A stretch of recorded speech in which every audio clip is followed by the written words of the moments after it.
you tweeted, they spied on Trump's campaign. They spied on Trump as president of the United States. This cannot be allowed to stand. Americans deserve to see justice. Yeah, again, President Trump was right all along. What repercussions should Hillary Clinton face, you think?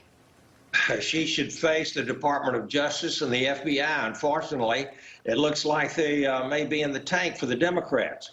And it's very interesting to see that Hillary has denied this. It's all fake news. This is exactly their modus operandi they've had every single time, going back to her server problem.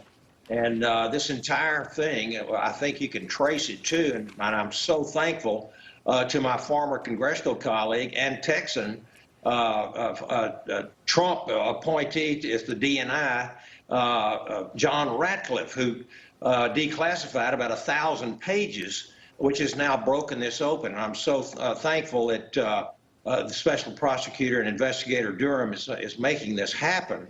And let's just hope and pray that he continues to do so and flush these rats out, because this is exactly what's happened. They have cheated. They have lied. They have the big media, big tech. They've been in the tank for the Democrats the entire time. We've seen Republicans ruin their financial lives and their personal lives ruined because of all of this Russia stuff. And now we've got the rats scurrying for the dark corners. And we need to make sure that we have an accountability. The American people are demanding it. As you can imagine, Congressman, this is not leading the broadcast over on CNN this morning, this news about Hillary Clinton. Why does nothing seem to stick to the Clintons?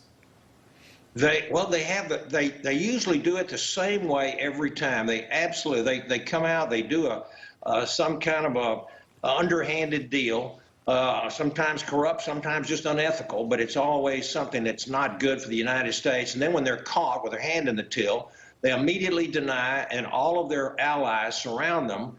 And that one of their biggest allies, of course, is big media. And just as you said, CNN's not picking up and running with this story. And so we have the same thing that happens over and over again. Thank goodness we have Durham in there, that he was appointed by a former AG Barr. And it's taken a long, long time.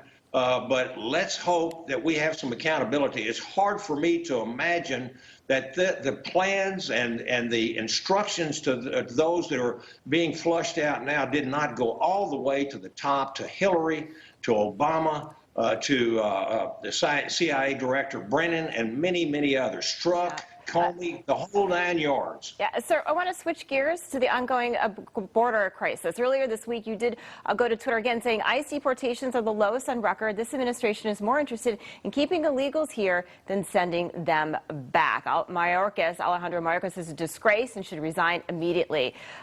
Look, we've got a lot to blame here, but it looks like really Mayorkas and obviously the president, they're not doing anything, and the border crisis is just getting worse. Absolutely. I think this is exactly what they want. As I tweeted out, we have a grand strategy that the Democrats have been doing literally for decades now.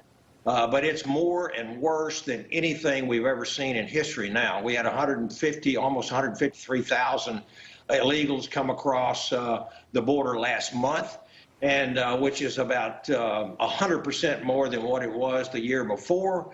And about 200%, I think, more than the year before that. It's incredible how many people are coming across, and they're simply in violation of the law. When you take and you bring illegal aliens into this country and under the cover of darkness and using their arrest warrants as means of tickets to get on board these aircraft, fly them around the country, that's a violation of law, an absolute violation of law. And Mayorkas should resign immediately. Joe Biden he's in the process of really doing an enormous amount of damage to the United States. Congressman, great having you back on. Texas Congressman Brian Babin, come back and see us. I know